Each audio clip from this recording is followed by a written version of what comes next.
Hi! Welcome to Mama Bells Mini Vlog. Itong araw nga pala na ito ay nagabihan kami sa pamamalengke. At dahil nga tinamad ang Mama Bells ninyo, ayan, nagabihan nakakaisip kung anong ulamin.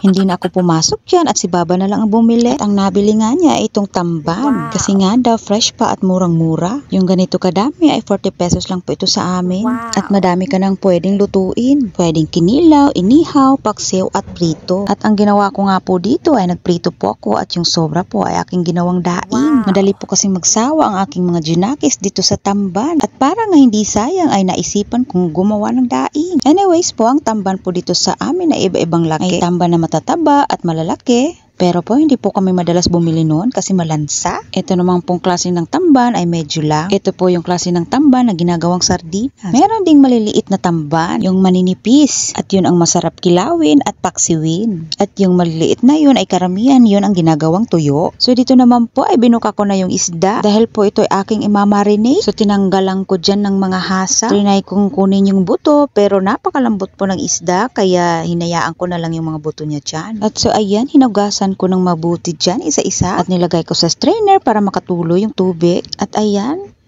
nilagyan ko ng bawang at saka may paminta, asin at saka magic sarap. At minekos-mekos ko lang ng ganyan para nga ma-absorb ng isda yung mga ingredients na inilagay ko. So ganyan lang po kasimpleng aking pagmamarinate. Pagkatapos ko nga pong mamekos-mekos ay inilagay ko muna sa Tupperware. Dahil nga gabay na ng mga oras na iyon, ilalagay ko muna sa ref at kinabukasan ko na ibibilad. So dalawa po ang nagawa ko sa 40 pesos. Yung iba prinito ko at yung iba nga ay ginawa kong daing. At fast forward po tayo. Kinabukasan nga dyan ay maaga po akong pumunta sa rooftop. Ay nako, alas 7 pa lang yan dyan pero matindi na ang sikat ng araw. Kaya perfect timing po para sa aking mga daing. So inisa-isa ko pong ilagay yung mga isdang na marinate ko. Naisipan ko pong magdaing kasi nga mahilig sa prito yung aking mga junakis. At dahil nga madali silang maumay dito sa isdang tamban, para nga hindi masayang nga ito po yung ginawa ko. So ayan po ang aking homemade daing na tamban. At ganyan po yung hitsura nang matuyo na siya. At tiyada, ito na po yung naluto naming daing. Ay nako, sobrang sarap po. Naubos agad. Sulit na sulit po ang 40 pesos. At yan lang po muna. Salamat po sa panunood.